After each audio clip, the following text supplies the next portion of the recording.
27ویں ترمیم کی گئی ہے، اس ترمیم میں بہت سے امور متنازع ہیں، اور اس میں واقعہ یہ ہے کہ عدلیہ کی آزادی کے اوپر بھی اس سے قدغن عائد ہوتی ہے۔ لیکن جو سب سے زیادہ قرآن و سنت سے متصادم بات اس 27ویں ترمیم میں آئی ہے وہ یہ کہ صدر مملکت اور جو فوج کے جو اعزازی عہدے ہیں، فیلڈ مارشل، اور جو 2 نئے عہدے پیدا کیے گئے ہیں،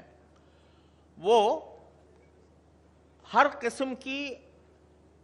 تعزیری قانون کے تحت، کسی بھی فوجداری قانون کے تحت ان کو تا حیات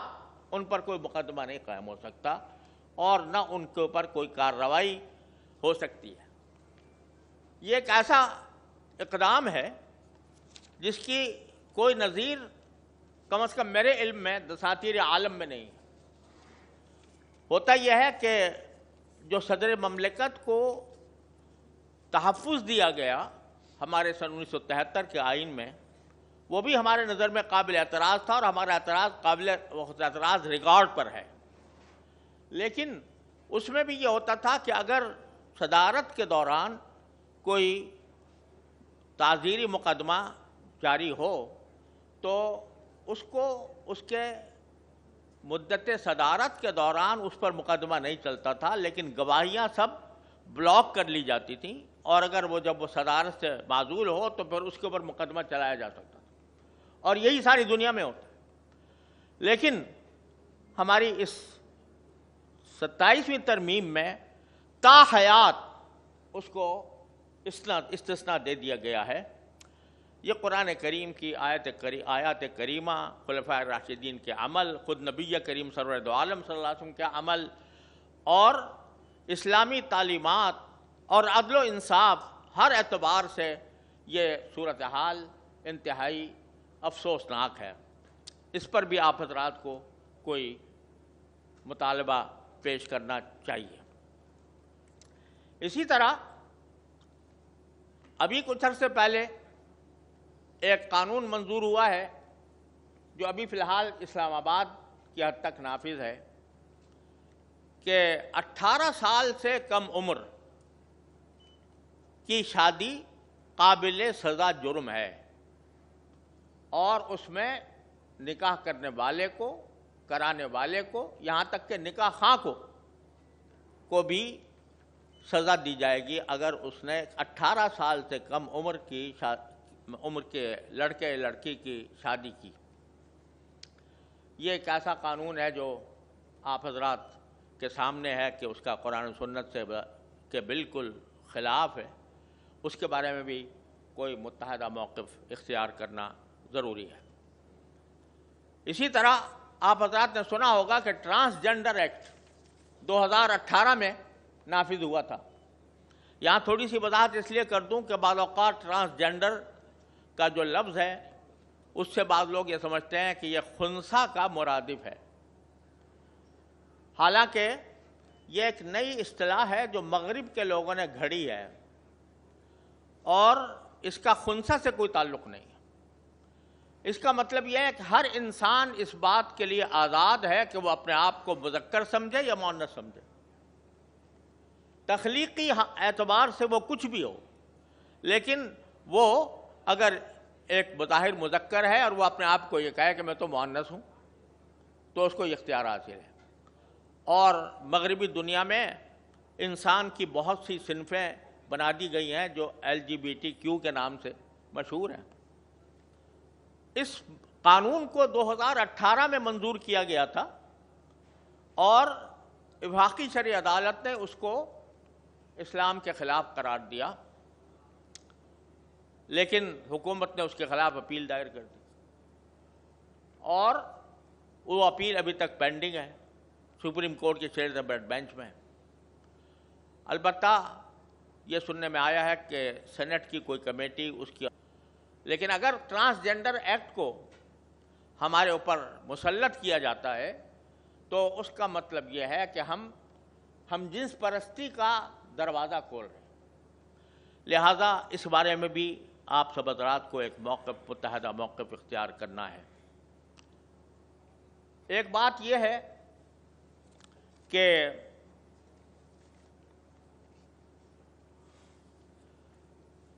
ہمارا ملک اس وقت طرح طرح کے مسائل کا شکار ہے۔ اس کے بارے میں علماء کرام کی طرف سے بار بار اس بات کی وضاحت کی گئی ہے کہ ملک میں نفاذ شریعت کے لیے آئینی جد و جہد ہی ایک واحد طریقہ ہے، اور مسلح جد و جہد کا نہ صرف یہ کہ کوئی اس کے اندر فائدہ نہیں، بلکہ شریعت کے بالکل خلاف ہے کہ مسلح بغاوت کی جائے ریاست کے خلاف۔ اس بات کا ہم بار بار علماء کرام کی طرف سے اعلان ہو چکا ہے۔ آج پھر ہمیں چاہیے کہ اس موجودہ حالات میں، جبکہ دہشت گردی کا ایک طوفان ملک پر مسلط ہے، کبھی اسلام کے نام پر، کبھی صوبائیت کے نام پر، اس کے بارے میں بھی ہم کوئی متحد موقف اختیار کریں۔ اسی طرح اس وقت پاکستان اور افغانستان کے درمیان صورتحال کشیدہ ہے۔ اس سلسلے میں بھی علماء کرام کو ایک متحد موقف اختیار کرنا چاہیے، اور ایک ایسا پیغام ساری امت کو اور حکومت کو، دونوں حکومتوں کو دینا چاہیے کہ جس کے نتیجے میں ہم دونوں برادر ملکوں کے درمیان ممکنہ جنگ کے خطرات کو روک سکیں۔ اسی طرح دینی مدارس کا مسئلہ بھی سال سال سے لٹکا ہوا ہے۔ ایک قانون منظور ہوا تھا جو وفاقی دارالحکومت کے لیے نافذ کیا گیا کہ مدارس کو اختیار ہوگا کہ وہ اگر چاہیں تو سوسائٹیز ایکٹ کے تحت رجسٹر کرائیں اور چاہیں تو وزارت تعلیم کے تحت۔ لیکن اس قانون کے منظور ہونے کے باوجود، جو ایک معاہدے کی بنیاد پر منظور ہوا تھا، مدارس کے راستے میں رجسٹریشن کی راستے میں رکاوٹ پیدا کی جا رہی ہے۔ اس معاملے میں بھی آپ حضرات کو ایک متفقہ موقف اختیار کرنا ہے، کیونکہ مدارس کی آزادی اور خود مختاری یہ ہمارے ملک کے دینی اور دنیاوی مستقبل کے لیے ناگزیر چیز ہے۔ اگر دینی مدارس کو پابند کیا جائے، حکومت کے ماتحت قرار دیا جائے، تو یہاں سے حق گو علماء کا پیدا ہونا یہ ایک مشکل بن جائے گا۔ لہذا اس بارے میں بھی ہمیں اپنا کوئی موقف متحدہ طور پر پیش کرنا ہے کہ 1973 کے آئین میں اسلام کو سرکاری مذہب قرار دیا گیا، اور ساتھ ہی اس کی دفعہ 227 میں یہ قرار دیا گیا کہ ملک میں تمام قوانین کو اسلام کے سانچے میں ڈھالا جائے گا اور کوئی قانون قرآن و سنت کے خلاف نہیں بنایا جائے گا۔ اس غرض کے لیے اسلامی نظریاتی کونسل کی تشکیل کی گئی، اور وہ سال سے محنت کرنے کے بعد اس کی سفارشات قوانین کی تبدیلی کے سلسلے میں الماریوں میں پڑی ہوئی ہیں، اور دستور کے مطابق ان کو پارلیمنٹ میں پیش ہونا تھا، وہ پیش نہیں ہوئی۔ تو ایک تجویز یہ ہے کہ ہمارے اس اجتماع سے اس بات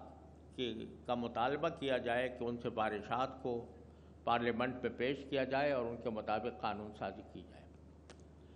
یہ بات بھی آپ حضرات جانتے ہیں کہ وفاقی شرعی عدالت اور سپریم کورٹ کی شریعت اپیلیٹ بینچ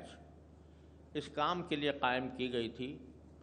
کہ ہر شہری کو یہ بنیادی حق دیا گیا تھا کہ رائج شدہ قوانین میں جو قانون قرآن و سنت کے خلاف ہو اس کو ان عدالتوں میں چیلنج کیا جا سکتا، اور دستور میں یہ بات درج ہے کہ وفاقی شرعی عدالت کے اندر 3 علماء جج ہوں گے، لیکن سال سے یہ دستوری تقاضا یہ سرد خانے میں پڑا ہوا ہے، اور علماء کرام علماء کرام میں کہ ججوں کا کوئی تقرر اس دوران سال سے نہیں ہوا، اور اسی کا نتیجہ ہے کہ اس میں جو درخواستیں یا اپیلیں آنی چاہیے تھیں وہ اس وجہ سے مؤخر ہیں کہ علماء ججوں کا ہی فقدان۔ السلام علیکم۔ وعلیکم السلام۔ اہلا وسہلا۔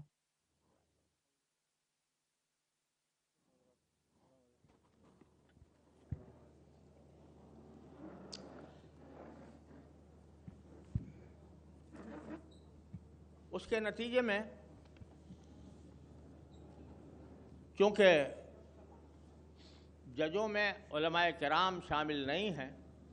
تو بعض اوقات غلط فیصلے بھی آ جاتے ہیں، اور چونکہ امت کا اس پر اعتماد نہیں علماء ججوں کے نہ ہونے کی وجہ سے، اس لیے اس میں درخواستوں کی بھی قلت ہے اور وہ زیر التوا پڑی ہیں۔ تو ایک گزارش یہ ہے کہ اس اجتماع کی طرف سے یہ مطالبہ پیش کیا جائے کہ وفاقی شرعی عدالت میں آئین کے تقاضوں کے مطابق علماء مقرر کیے جائیں، اور شریعت بینچ میں بھی وہ علماء جن کی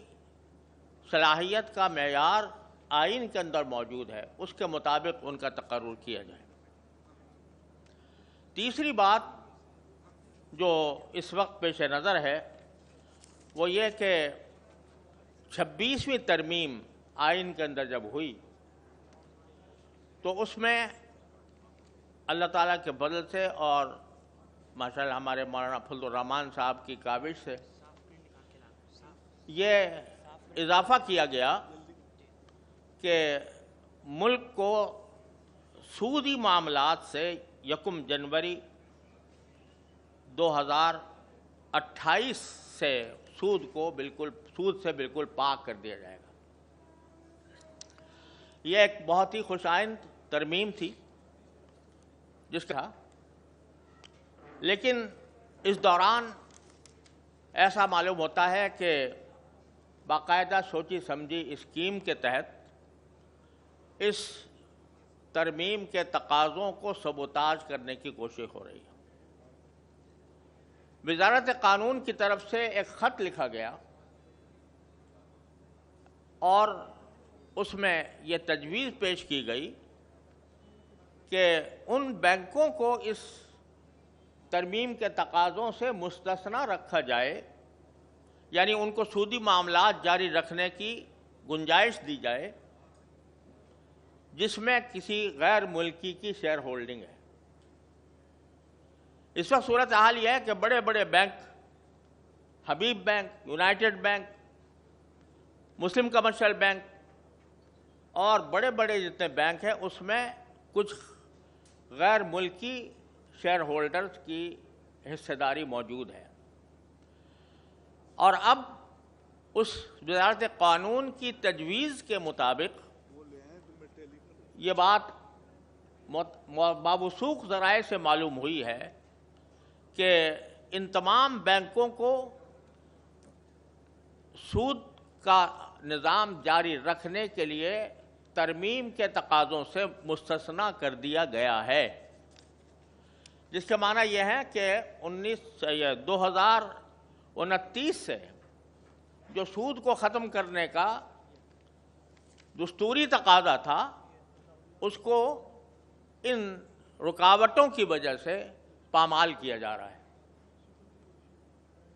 اور عذر یہ پیش کیا جا رہا ہے کہ اس میں چونکہ غیر ملکی افراد کی شیئر ہولڈنگ ہے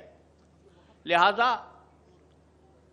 اس ہمارے کچھ بین الاقوامی معاہدات کی وجہ سے ہم ان کو سود سے پاک نہیں کر سکتے۔ حالانکہ صورتحال یہ ہے کہ کوئی بھی غیر ملکی کمپنی یا تجارتی ادارہ جب کسی ملک میں قائم ہوتا ہے تو وہ اس ملک کے قوانین کا تابع ہوتا ہے، اور اس سے پہلے بھی غیر ملکی بینک وہ غیر سودی بینکاری کرتے رہے ہیں۔ اور دوسری بات یہ ہے، یہ ایک قانون کی مسلم حقیقت ہے جس پر سپریم کورٹ کے فیصلے موجود ہیں کہ جو بین الاقوامی معاہدات ہیں وہ جب تک پارلیمنٹ پہ پیش ہو کر قانون کا حصہ نہ بن جائیں اس وقت تک ان کو قانونی حیثیت نہیں دی جا سکتی۔ لہذا ان معاہدات کی بنیاد پر بڑے بڑے بینکوں کو، سارے بڑے بڑے بینکوں کو اس ترمیم کے تقاضوں، یہ اللہ اور اس کے رسول صلی اللہ علیہ وسلم کے ساتھ جنگ کے مرادف ہے۔ قرآن کریم نے سود نہ چھوڑنے پر جس جنگ کا اعلان کیا ہے اس کو دعوت دینے کے مرادف ہے۔ اس پر بھی آپ حضرات کو غور کرنا ہے، اس کے بارے میں کوئی مطالبہ پیش کرنا ہے۔ تیسری بات یہ کہ ابھی حال میں